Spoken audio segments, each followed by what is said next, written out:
Praise the Lord. जय मसीह की। प्रभु यीशु के नाम से हम सभी को स्वागत करते हैं फिर से। परमेश्वर ने इस दिन को दिया कि एक फिर से आपके आगे खड़े होने के लिए और आपके आगे जो फिर से परमेश्वर की बातों को आपके आगे रखने के लिए जो एक मौका दिया, एक बातों से हमें जो बातचीत किया परमेश्वर ने, उसके लिए परमेश्वर को हम धन्यवाद देते हैं कि परमेश्वर ने आया हमारे जीवन में आया और एक नया जीवन दिया। और आज जो हम बैठे हैं आपके आगे इस सुसमाचार को लेते हुए, ये परमेश्वर की अनुग्रह है। ये परमेश्वर का बिना अनुग्रह से मैं इस जगह में नहीं पहुंच पाता। और आज आपके आगे इस वीडियो को हम नहीं बना रहा होता और आपको इस सुसमाचार से आपको आशीषित नहीं कर रहा होता। इसीलिए परमेश्वर को हम धन्यवाद देते हैं कि हम सभी के लिए हम सब लोग धन्यवाद देना चाहिए कि हमें एक नया जीवन दिया, उस अंधकार में से निकाल दिया। आइए परमेश्वर की वचनों को हम जाने से पहले हम परमेश्वर प्रार्थना करें और उसकी बुद्धि और उसके ज्ञान को मांगे, उसकी समझ की शक्ति को मांगे, ताकि इस वचन के द्वारा हमारे जीवन में एक अनोखा कार्य होने पाए। आइए हम प्रार्थना करें। सर्वशक्तिमान पिता, करुणामय परमेश्वर, आपका नाम को धन्य कहते हैं। खुदावन यीशु, आप जो महान प्रभु है, आप राजाओं का राजा, प्रभुओं का प्रभु पिता। खुदावन यीशु, आज हमें एक मौका दिया फिर से आपके उपस्थिति में आने के लिए। प्रभु जी मौका दिया, प्रभु जी आपके लोगों के आगे इस सुसमाचार को, आपकी बातों को रखने के लिए एक मौका दिया परमेश्वर, उसके लिए धन्यवाद देते हैं। मेरे राजा हे परमेश्वर, हम प्रार्थना करते हैं जितने लोग इस वीडियो को देख रहे हैं खुदावन यीशु, हालेलुया, उनके कानों को, उनके हृदय को, उनके सोच, उनके विचारों को प्रभु जी बदल दीजिए पिता परमेश्वर। आप आपकी इच्छा के अनुसार आपकी सोच, आपके विचारों से भर दीजिए। उनके हृदय को खोल दीजिए, उनकी मन की आंखें को खोल दीजिए खुदावन यीशु।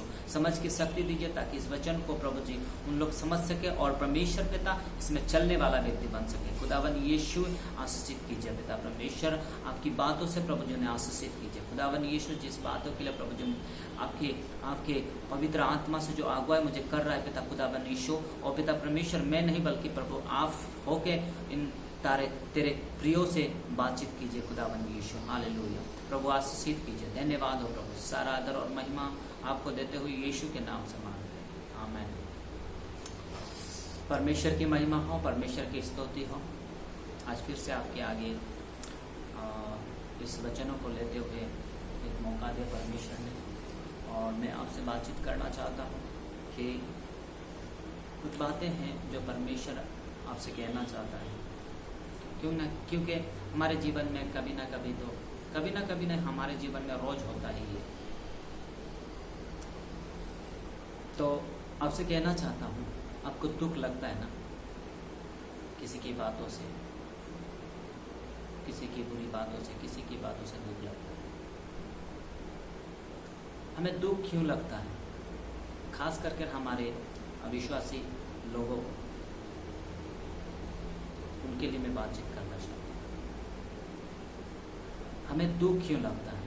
किसी की बातों से हमारे कोई पास्टर हमें या फिर इनडायरेक्टली जो वचन के द्वारा बातचीत करते हैं उसके बारे में, कई बार हमारे बारे में जब पास्टर जानते हैं तो उसके द्वारा चर्च में वो वचन के द्वारा बातचीत करते हैं, वचन के द्वारा बातचीत करते हैं। हमें लगता है कि वो डायरेक्ट हमें कुछ बोल रहे हैं। सच है, बोलना भी ज़रूरी है, क्योंकि हम उसी प्रकार होते हैं। इसीलिए हमें वो परमेश्वर के दास जो है हमें प्रेम करता है, इसीलिए हमें बोलता है वचन के द्वारा, ताकि हम उस वचनों को सुने और उस वचनों को फॉलो कर सकें। आइए मेरे परमेश्वर के प्रेम को जानिए, क्योंकि परमेश्वर हमें इसीलिए नहीं भेजा, इसीलिए नहीं बनाया कि हम मनुष्य की बातों को दुख करें, मनुष्य की बातों से दुखित हो जाए। सब लोग कहते हैं हम मनुष्य हैं, हमें तो दुख लगेगा। परमेश्वर भी एक मनुष्य का रूप धारण लिया था, लेकिन उसे दुख, परमेश्वर भी एक मनुष्य का रूप धारण किया था। परमेश्वर भी हमारे बीच में एक मनुष्य का रूप लेके जीवन बिताया था। उसको सारा संसार ने उसको परेशान किया, सारे संसार ने उसको इनकार किया, सारा संसार ने उसको दोषी ठहराया, लेकिन उसने वो कुछ नहीं कहा, कुछ कहा नहीं कहा। क्यों नहीं कहा? हम कहते हैं वो परमेश्वर है इसीलिए कुछ नहीं कहा। ऐसा नहीं है मेरे प्रियो, ऐसा नहीं है, क्योंकि परमेश्वर छोटे इसीलिए हमारे बीच में रहा कि हमें दिखाने के लिए कि हम भी उसके प्रकार उसके जैसा हम जी सकते हैं, हम भी उसके जैसा जी सकते हैं, हम भी उसके जैसा आनंद के साथ। दुनिया जो हमें दो बातें सुनाती है, दुनिया जो हमें कहती है, पास्टर कहती है या फिर कोई विश्वासी हमें कह देती है, कह देता है, तो हमें उस बातों से दुख ना करके उसके लिए हम प्रार्थना करें और हम उसको क्षमा करें। इसके लिए हमें परमेश्वर हमें सिखाता है। लेकिन हम विश्वासी लोग हैं, हम एक दूसरे से प्रेम ही नहीं करते, एक दूसरे से हम बातों से हम चिढ़ जाते हैं, एक दूसरे की बातों से हम दुख हो जाते हैं। एक ही चर्च में दो लोग मतलब ये होता है कि एक ही चर्च में दो लोग, एक लोग को कुछ बात कर दिया, कुछ बात बोल दिया, उसकी बातों से हम नाराज हो जाते हैं, उसके बातों से हम दुख हो जाते हैं और उसके साथ बातचीत नहीं करते। क्या परमेश्वर इसीलिए हमें क्या कलीसिया में बुलाया है? हमें परमेश्वर इसीलिए बुलाया क्या उसका राज्य में, कि एक दूसरे की बातों से दुख करें और एक दूसरे से बातचीत ना करें, एक दूसरे को क्षमा ना करें? इसके लिए बुलाया क्या? परमेश्वर इसके लिए नहीं बुलाया, परमेश्वर इसके लिए नहीं बुलाया।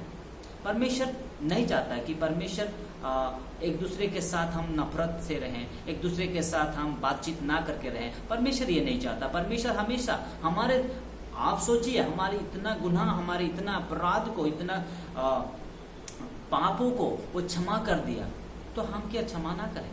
क्या हम विश्वासी, हम परमेश्वर को जानने वाले लोग, क्या हम परमेश्वर की तरह से, परमेश्वर की इच्छा से नहीं चल सकते?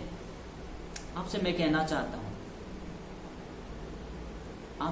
चाहता हूं कि एक दूसरे को बातों से दुख की बातें बोलते हैं, मतलब नाराज हो जाते हैं कि नहीं उसने मुझे ऐसे बोला, उसके साथ हम कुछ दिन तक नहीं, वो अगर नहीं चाहेगा ना, वो साल भर बात नहीं करेगा, जिंदगी भर शायद बात भी नहीं कर सकता है। इसीलिए मेरे प्रियो, मैं आपसे कहना चाहता हूँ, वही लोगों को दुख लगता है जो परमेश्वर की आत्मा से भरे हुए नहीं होते, परमेश्वर की इच्छा पे जो नहीं चलते। उसी लोगों को दुख पहुंचता है जो परमेश्वर की इच्छा को नहीं जानते। उसी लोगों को ही दुख होता है कि जो परमेश्वर को नहीं जानते। आज हमारे और अन्य जाति के बीच में क्या रह गया? पर फर्क क्या है? उन लोगों भी तो एक दूसरे झगड़ा होते हैं, उन लोग भी ऐसे होते हैं और हम भी ऐसे होते हैं। तो हम परमेश्वर को जान के क्या मिला? परमेश्वर को हम जान के क्या मिला? हम बाहरी रीति से जाना है, परमेश्वर को गहराई को नहीं जाना है, परमेश्वर की उस बातों को हम नहीं जाने, परमेश्वर की जो प्रेम है ना, परमेश्वर की जो प्रेम है, उस प्रेम को हम नहीं जाना है। अगर हम उसके प्रेम को जानता, अगर हम उसकी गहराई को जाता, तो हमें दुख नहीं लगता किसी की बातों से। परमेश्वर की आत्मा में जो भरा हुआ होके चलता है, उसी को दुख नहीं लगता, क्योंकि वो व्यक्ति जो परमेश्वर की आत्मा से भर के चलता है और उसके विरोध में कोई अगर कुछ बात कह दिया तो उसको दुख नहीं लगेगा। क्यों नहीं लगेगा? क्योंकि परमेश्वर वो खुद के लिए नहीं जी रहा है, वो खुद के लिए नहीं जी रहा है, वो परमेश्वर के लिए जी रहा है, इसीलिए उसको दुख नहीं लगेगा। क्या आपको किसी और की बात कहने से आपको दुख लगता है? नहीं लगता है। उल्टा आप उसके साथ हाँ में हाँ मिलाते हैं। उसी प्रकार मैं आपसे कहना चाहता हूं, अगर आप परमेश्वर की आत्मा से, आप पवित्र आत्मा से भरे हुए रहेंगे, तो कोई कुछ बोल दे, कोई कुछ कह दे, आपको दुख नहीं लगेगा, क्योंकि परमेश्वर ने कभी दुख किया ही नहीं, परमेश्वर ने कभी किसी को बुरा माना ही नहीं। उसके विरोध में कोई भी कुछ बात कहे, उसके विरोध में कोई भी कुछ कहे, लेकिन परमेश्वर ने हमेशा क्षमा करना सिखाया है। हमेशा परमेश्वर क्षमा किया है और हमें भी सिखाता है कि हम भी क्षमा करें, हम भी उसकी बातों को दुख ना करते हुए उसको क्षमा करें और उसके लिए क्षमा प्रार्थना करें। लेकिन हम है तो उसके तो साथ बातें नहीं करते हैं, एक कलीसिया में रहते हैं लेकिन बातचीत नहीं होते, एक दूसरे के मुंह देखते हैं, लेकिन हम जब देखते हैं मुंह को फिर देते हैं। मेरे प्रियो, आपसे कहना चाहता हूँ, ऐसे होने से नहीं चलेगा। ऐसे होने से हम परमेश्वर की जो स्वभाव है, हम उस स्वभाव को हम खो देंगे और उस अन्य जातियों के आगे हम एक समान रह जाएंगे, उसके समान रह जाएंगे, उस अन्य जाति के समान रह जाएंगे। इसीलिए मेरे प्रियो, आप परमेश्वर की स्वभाव में भर जाइए, परमेश्वर की आत्मा में भर जाइए, परमेश्वर की इच्छा में भर जाइए, ताकि हमको कुछ भी कोई कहे तो हमें दुख ना लगेगा। परमेश्वर की आत्मा में जो चलते हैं, परमेश्वर की आत्मा में जो भर के रहते हैं, उसे कभी भी दुख नहीं लगता है। इसीलिए मैं आपसे पूछना चाहता हूँ, अगर आपको दुख लगता है तो आप एक बार जांच के देखिए, क्या मैं यीशु की तरह हूँ? क्या मैं यीशु के जैसा जिया हूँ? क्या मैं सच में नया जीवन पाया हूँ? या फिर उस जगह में ही हूँ? उसके नाम तो हम जान चुके हैं, लेकिन क्या मैं सच में उद्धार पाया हूँ? क्या सच में मैं नया जीवन पाया हूँ? क्या सच में मेरे जीवन से वो पुराने जो मनुष्यत्व के जो पुराने गुण थे, पुराने जो चरित्र हैं, उस सच में मेरे जीवन से चला गया? आप एक बार झांक के देखिए। मैं कहना चाहता हूँ हर एक परमेश्वर की प्रिय लोगों को, मैं कहना चाहता हूँ आप एक बार अपने आप को झांक के देखिए कि परमेश्वर आपको क्या करना चाहता है, क्या बनाना चाहते हैं, और आप सच में कौन से रास्तों में हैं, आप कौन सी जगह में हैं। अभी भी कहीं उस जगह में तो नहीं है जहां से परमेश्वर आपको निकालना चाहता है। इसीलिए मेरे प्रियो, आपसे मैं विनती करता हूँ, परमेश्वर की आत्मा को मांगिए, परमेश्वर की उस आनंद को मांगिए, परमेश्वर की उस क्षमा की हृदय को मांगिए, परमेश्वर की उस दया के हृदय को मांगिए। परमेश्वर आपको देना चाहता है। परमेश्वर हम हमेशा चाहता है कि वो हर एक मनुष्य मेरी तरह जिए, लेकिन हम है कि अपनी इच्छा में चलते हैं, अपनी मर्जी पूरा करते हैं। कभी भी परमेश्वर की इच्छा को जानने के लिए कोशिश किया ही नहीं। क्यों? किस लिए? आपसे पूछना चाहता हूं, क्यों? इसके लिए आपको परमेश्वर ने उधार दिया है। इसके लिए क्या परमेश्वर आपको सही जीवन, नया जीवन में प्रवेश कराया है? अगर आप उस बुराई में हैं, अगर आप उस दुखित में हैं, अगर आप किसी को क्षमा नहीं कर पा रहे हैं, आप अगर किसी को बातों से दुख हो रहे हैं, तो आप जहाँ थे वहीं हैं। आप यीशु को नहीं जाने। यीशु प्रेम है। आप कहते हैं, सब लोग कहते हैं यीशु कौन है? यीशु प्रेम है। कैसे प्रेम हो सकता है? आपके जीवन में वो प्रेम है? आप किसी को क्षमा कर रहे हैं? अगर किसी को क्षमा कर रहे हैं तो आप कह सकते हैं कि हाँ, यीशु में प्रेम है। मैं जानता हूँ यीशु प्रेम है, लेकिन हमारे अंदर उस प्रेम है क्या? उस प्रेम को आपके अंदर होना चाहिए, उस विश्वास को आपके अंदर होना चाहिए कि मुझ में यीशु है, मुझ में यीशु है। मैं बुराई के अंदर का, बुराई के रास्तों पे नहीं। परमेश्वर कहता है, मैं तुझे ज्योति बनाया हूं।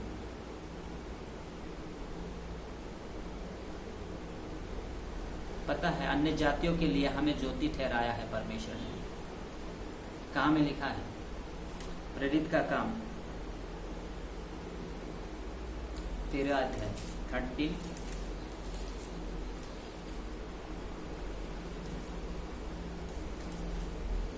47 में है।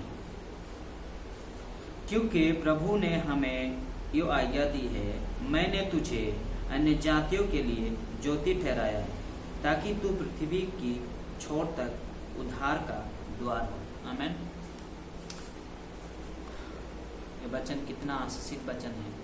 अन्य जातियों के लिए हमें ज्योति ठहराया है और पृथ्वी के छोर तक उनके उद्धार के लिए हमें द्वार बनाया है। आप द्वार हो, आप ज्योति हो। आप अगर फिर से उस अंधकार में जी रहे हैं तो आप ज्योति को प्राप्त नहीं किए हैं, आप यीशु को नहीं जाना है, क्योंकि यीशु ज्योति है। और ज्योति में कभी बुराई नहीं होती, ज्योति में कभी दुख नहीं होता, ज्योति में किसी की ठट्टा नहीं होती, ज्योति में किसी का दूसरे का चर्चा नहीं होता जो ज्योति में रहता है। क्या आपका अंदर भी ये दूसरों का चर्चा करने वालों में से है? क्या आपका अंदर भी इस बात पाई जाती है दूसरे की चर्चा करना? क्या आपके अंदर में ये बात पाई जाती है कि दूसरों को ठट्टा करना? अगर ये है तो संभल जाइए। आपसे मैं अलर्ट कर रहा हूँ, संभल जाइए और यीशु से प्रार्थना कीजिए, क्षमा मांगिए और परमेश्वर की ज्योति में आइए, क्योंकि परमेश्वर की ज्योति में जो है वो हमेशा दूसरों के लिए एक ज्योति में, उस अंधकार जीवनों के लिए एक रोशनी बनेगा, ना कि अंधकार में उन लोगों के साथ उन लोगों को मिल नहीं जाना है। इसीलिए मेरे प्रियो आपसे मैं कहना चाहता हूँ, परमेश्वर आपको ज्योति बनाया है और उनकी आत्मा से आप भर जाइए। उनकी आत्माओं से जब भर जाएंगे तब परमेश्वर आप जो भी कुछ कहे उसको दुख नहीं लगेगा, क्योंकि परमेश्वर, सोचो, उसको मार भी दिया, परमेश्वर को सूली पे चढ़ा दिया, कीले ठुकवाया, लेकिन उसको दुख नहीं लगा। फिर भी कहा, हे प्रभु, ये नहीं जानते ये क्या कर रहे हैं, इन्हें क्षमा कर। क्या आप कह सकते हैं ऐसा? क्या आप कह सकते हैं ये? वही कहना चाहता हूँ, परमेश्वर का आत्मा जब अगर आपका अंदर है तभी जाके ये सब बात आप कह सकते हैं, इन्हें क्षमा कर, इन्हें मैं क्षमा करता हूँ, जा कोई बात नहीं, कोई बात नहीं, मैं तुझे क्षमा करता हूँ। हम एक दूसरे से मिल के रहेंगे। अपने घर में ही अगर भेदभाव रखते हैं, अपने घर में ही भेदभाव है, इसीलिए मैं कहना चाहता हूँ, आपको बार बार कहना चाहता हूँ, ये सही नहीं है, ये गलत है। परमेश्वर की राज ऐसा नहीं हो सकता। अगर आप घर में ही मेल मिलाप नहीं रखते हैं तो हम दूसरों से कैसे मेल मिलाप रखेंगे? हम दूसरों को कैसे दिखाएंगे कि परमेश्वर के स्वभाव ऐसा है? हम दूसरों को कैसे सिखाएंगे कि परमेश्वर हमारा पवित्र है? हम दूसरों को कैसे बताएंगे कि परमेश्वर आपको उतार देना चाहता है? हम दूसरों को कैसे बता सकते हैं कि परमेश्वर आपके लिए, आपको प्रेम करता है, अगर ये प्रेम आपका अंदर है ही नहीं? अगर ये प्रेम आपका अंदर है ही नहीं तो हम कैसे बता सकते हैं? क्या हम उसके आगे लज्जित नहीं हो जाएंगे? क्या हम उसके आगे लज्जित नहीं हो जाएंगे? नहीं, परमेश्वर प्रेम करता है, आपसे प्रेम करता है। हाँ, तू अपना भाई से प्रेम करता है क्या? ये पूछेगा, आप लज्जित नहीं होंगे? आप कहेंगे नहीं, परमेश्वर आपको बुलाया है, तो तुम्हें कहाँ बुलाया है? ये पूछेंगे। हाँ, तुम तो उस जगह में जाते हो, उस गुटखा दुकान में, उस बीड़ी दुकान में, हाँ, उस दूसरों की ठट्टा करने वाले मंडली में। अगर तुमको बुलाया है तो तुम क्यों ऐसा नहीं चलते हो? ऐसे ही पूछेंगे। तो आप उसको सुसमाचार देंगे, आपको यीशु के बारे में बताएंगे, आपका मुंह बंद हो जाएगा। कैसे आप बताएंगे? नहीं बता सकते हैं। पहले आपकी स्वभाव परिवर्तन कीजिए, पहले हम अपने स्वभाव को परिवर्तन करना चाहिए, उसके बाद ही जाके हम उसको सुसमाचार फैला सकते हैं। उसको हम बता सकते हैं कि आपको परमेश्वर ने प्रेम किया। अगर हमारे जीवन में वो प्रेम ही नहीं है तो हम कैसे बता सकते हैं? अगर हमारे जीवन में बदलाहट नहीं है तो हम उसको कैसे बदल सकते हैं? हमारे जीवन में अगर बदलाहट नहीं है, हमारे जीवन में परिवर्तन नहीं है, तो हम किस प्रकार से उसको बता सकते हैं कि परमेश्वर आपको बुलाया है, परमेश्वर आपको अनंत जीवन के लिए बुलाया है? क्या आप उस अनंत जीवन में जी रहे हैं क्या? नहीं, वो बातों को आप झांक कर देखिए। आपसे कहना चाहता हूं, आपसे कहता हूं, परमेश्वर के प्रिय लोग, आप लोगों से कहना चाहता हूं, परमेश्वर की प्रेम अगर आपके जीवन में है तो ही जाके आप दूसरों को प्रचार कर सकते हैं। अगर आपके जीवन में वो प्रेम नहीं है, आपके घर में अगर वो प्रेम नहीं है, आपके परिवार में वो प्रेम नहीं है, आपके कलीसिया में प्रेम नहीं है, तो हम किसी दूसरों को प्रचार नहीं कर सकते हैं। आइए, प्रेम को जानिए, परमेश्वर की प्रेम क्या है, परमेश्वर की इच्छा क्या है, उनको जानिए, ताकि हम उसकी व्यवहार को, उसके स्वभाव को हम अपने जीवन में देखा के पर अन्य जातियों को जीत सकें। हमारे अंदर वो प्रेम ही नहीं है तो हम किस प्रकार हम दूसरों को प्रचार कर सकते हैं? भर जाइए प्रेम से, भर जाइए आत्मा से। वो अगर हम किसी को सुसमाचार सुनाने जाएंगे, हमको नहीं सुनना है तुम्हारे बात, जाओ, तो हमारे जीवन में दुख आ जाएगा। इतना अच्छा हम चिढ़ जाएंगे, उस समय चिढ़ जाएंगे। किसे? छोड़, सुनने से सुनो, नहीं तो नहीं। लेकिन परमेश्वर उस समय क्या बोलता है? धीरज से काम लो, है कि नहीं? अगर हम उसको ठीक है कोई बात नहीं, अच्छा कोई बात नहीं, आपको पसंद नहीं लगा मत सुनो, कोई बात नहीं, उसका बाद आके उसके लिए घर में प्रार्थना करना चाहिए। आप आके प्रार्थना करते हैं उनके लिए हम प्रार्थना आप करते हैं। सुसमाचार तो आप सुनाने जाते हैं, लेकिन उसके लिए आप प्रार्थना करते हैं आके। आपसे कहना चाहता हूँ, सबसे कहना चाहता हूँ, जो ऐसा करते हैं, जो किसी और को जो दूसरों को सुसमाचार सुनाने जाते हैं, अगर वो उल्टा पुल्टा कुछ कह दिया तो उनकी बातों में उसमें उसी जगह झगड़ा हो जाता है, आर्गुमेंट हो जाता है। तो आप क्या सुसमाचार सुनाने चाहते हैं? आप परमेश्वर को बदनामी कर रहे हैं। इसीलिए मेरे प्रियो, आप पहले परमेश्वर को जानिए, उसका बाद सुसमाचार को फैलाइए। परमेश्वर के प्रेम को जानिए, परमेश्वर के उस विश्वास को देखिए, उसकी भरोसा। आप खुद से, खुद की इच्छा से जाके सुसमाचार फैलाएंगे, बोलने से नहीं होगा। अगर परमेश्वर की करीब आप नहीं आएंगे, बस हम वचन को जान लिया, बस सुसमाचार फैला दिया, ऐसा नहीं होता है, ऐसा कभी नहीं होगा। क्योंकि परमेश्वर को आप जानना पड़ेगा, परमेश्वर को आपको प्रेम करना पड़ेगा, परमेश्वर के स्वभाव को आप लेना पड़ेगा, आपके अंदर होना पड़ेगा। उसका बाद जाके आप सुसमाचार को फैला सकेंगे, तभी जाके उसके जीवन को आप जीत सकेंगे। क्योंकि परमेश्वर आपके अंदर में होके कार्य करेगा, आपके जीवन में होके कार्य करेगा। अगर आपके जीवन में वो स्वभाव ही नहीं रहेगा तो हम तो दुखित हो जाएंगे। वो अगर उल्टा कह देगा तो हम दुखित हो जाएंगे। जहाँ हम तुमसे बात नहीं करते, ऐसे कहेंगे, ओके कोई बात नहीं। लेकिन हमारे जीवन में अगर परमेश्वर की आत्मा होगा, वो पवित्र आत्मा होगा, कोई बात नहीं, आप नहीं सुनना चाहते, कोई बात नहीं, ठीक है, परमेश्वर आपको आशीष करे, ये कह के हम आएंगे। और वो बात हो ही नहीं सकता जब परमेश्वर की आत्मा आपके अंदर है, प्रेम की आत्मा आपके अंदर है, तो वो हमें वो सुनने के लिए मजबूर हो जाएगा। वो परमेश्वर की जो प्रेम है ना, प्रेम की बातों को कौन नहीं सुनना चाहेगा? सुनने के लिए मजबूर हो जाएगा, वो खड़ा रहेगा ही रहेगा, ना चाहते हुए भी रहेगा। क्योंकि आप उस प्रेम में मिठास होता है, क्योंकि परमेश्वर का वचन में मीठा है। अगर आप उस प्रेम से भरे हुए रहेंगे तब जाके होगा, नहीं तो नहीं होगा।